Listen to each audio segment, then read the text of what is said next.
प्रणाम सुंदर साथ जी। पिछले वीडियो में हमने श्री कलश ग्रंथ हिंदुस्तानी का प्रकरण 12 पूर्ण किया। आज हम आगे के प्रकरण का पाठ करेंगे। सुंदर साथ जी, अगर आपको यह वीडियो अच्छा लगता है तो प्लीज़ लाइक और कमेंट करें, और जो भी सुंदर साथ आपके साथ जुड़े हुए हों उन सबको भी यह वीडियो अवश्य शेयर करें। सुंदर साथ जी, जिन्होंने अब तक हमारे इस चैनल को सब्सक्राइब नहीं किया वे प्लीज़ इस चैनल को सब्सक्राइब कर दें, ताकि आने वाले नए वीडियो का नोटिफिकेशन आपको तुरंत मिल जाए। खेल के मोहरों का प्रकरण।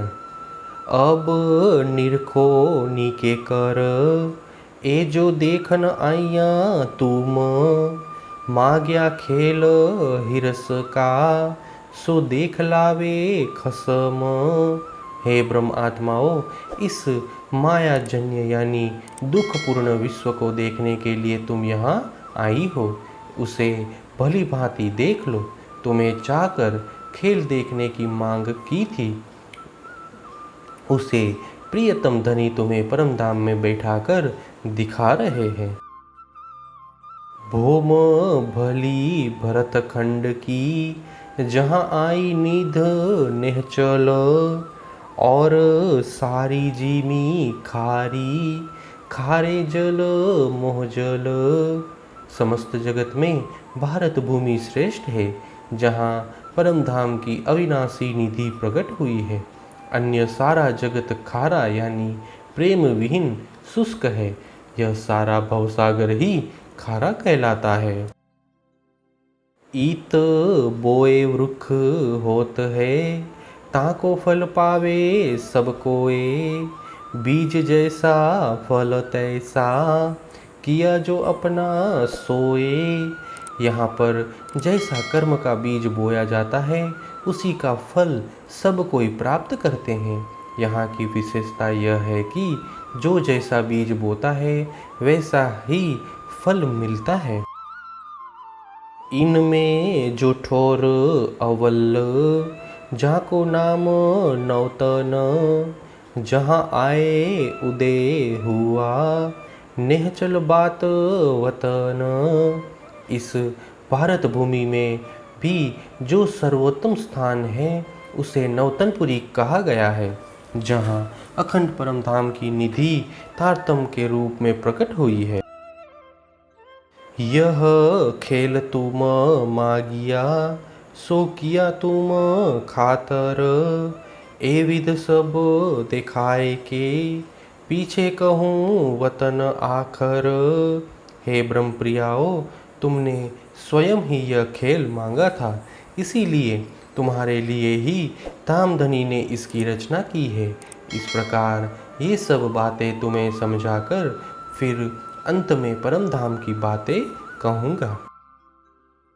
मोहरे सब जुदे जुदे, जुदी जुदी मुख बान, खेले मन के भावते, सब आप अपनी तान।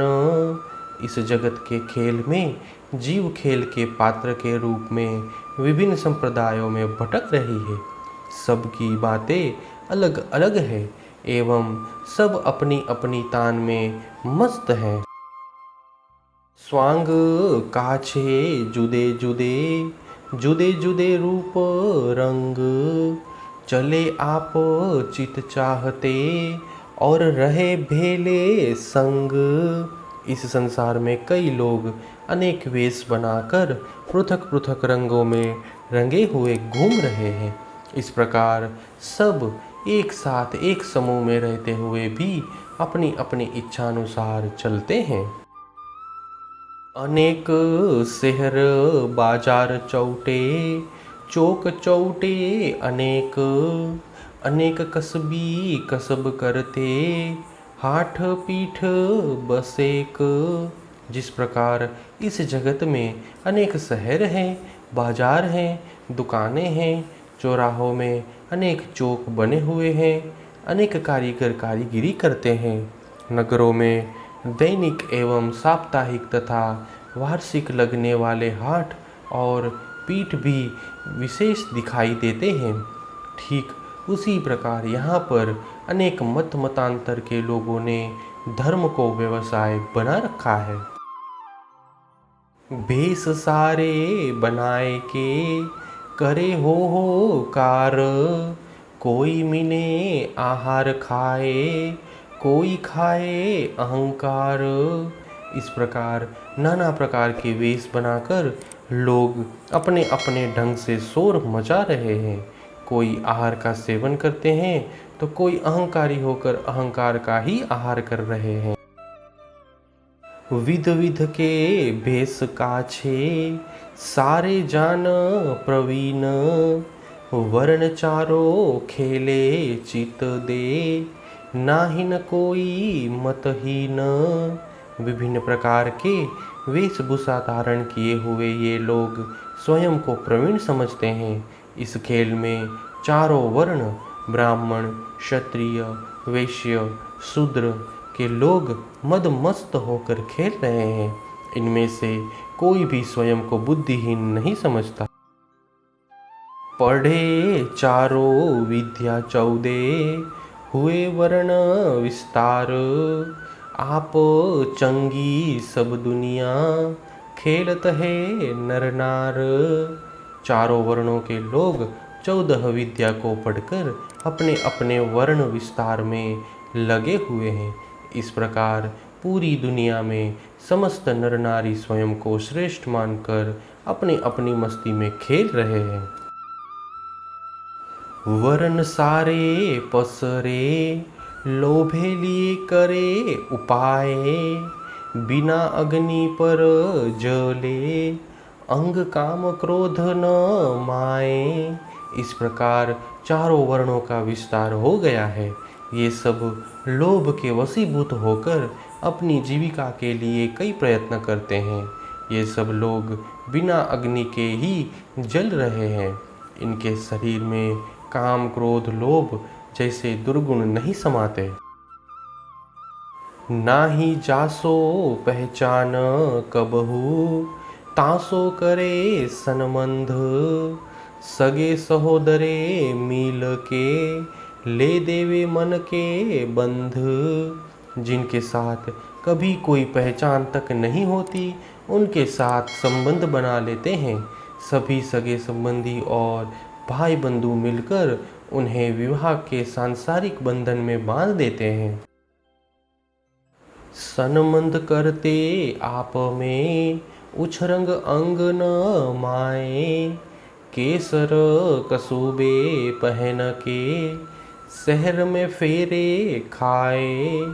आपस में विवाह का संबंध जोड़ते हुए इनके अंगों में आनंद नहीं समाता।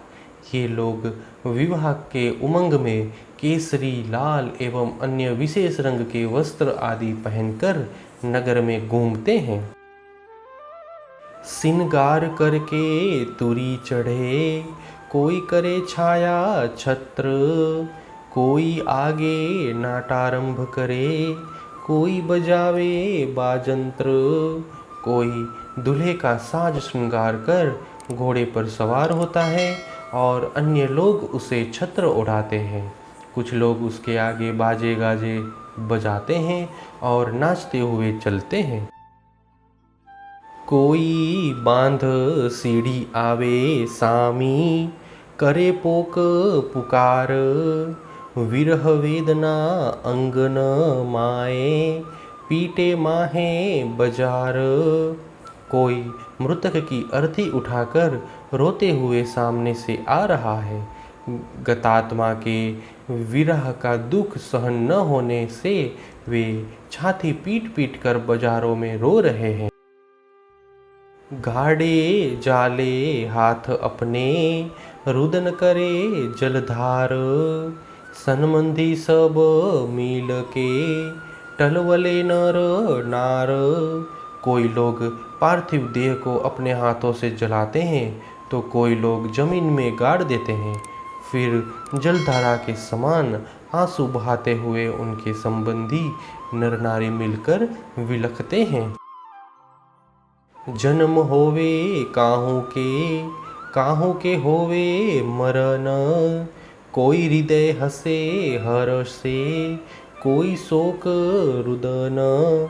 इस प्रकार किसी के यहाँ बच्चे का जन्म होता है तो किसी दूसरे के यहाँ किसी की मृत्यु हो जाती है। जन्म होने वाले घर में लोग हंसते गाते खुशियाँ मनाते हैं, तो उधर मृत्यु वाले घर में शोक मग्न होकर रोते बिलखते हैं। धन खर्चे खाए गफलते, आपे बुजरक होए, किरत अपनी कराए के, खेल या विध होए। अज्ञान में पड़े हुए श्रीमंत जन झूठी वस्तुओं के पीछे धन का अपव्यय कर स्वयं को बड़ा समझते हैं। अपनी कीर्ति चारों ओर फैलाकर बाद में वे स्वयं मिट जाते हैं। इस प्रकार दुनिया का खेल चलता है। कोई कृपी कोई दाता, कोई मगन कहलाए, किसी के अवगुण बोले, किसी के गुण गाए। इस संसार में कोई लोभी है तो कोई दानी है तथा कोई भिखारी कहलाते हैं।